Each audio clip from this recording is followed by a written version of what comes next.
Hello everyone, and welcome to today's tutorial.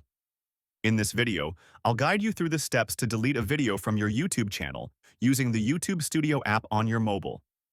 This can be useful if you uploaded the wrong video, want to remove old content, or simply wish to clean up your channel. Let's get started. First, open the YouTube Studio app on your mobile device. Next, select your channel.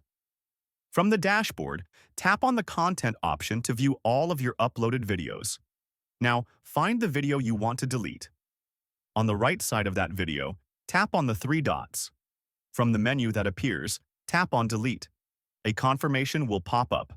Tap Delete again to permanently remove the video from your channel. And that's it! You've successfully deleted a video from your YouTube channel using the YouTube Studio mobile app. Keep in mind that once a video is deleted, it cannot be restored, so be sure before confirming the removal. I hope this tutorial was helpful for you. If it was, don't forget to like the video, share it with others, and subscribe to the channel for more easy YouTube tips and tutorials.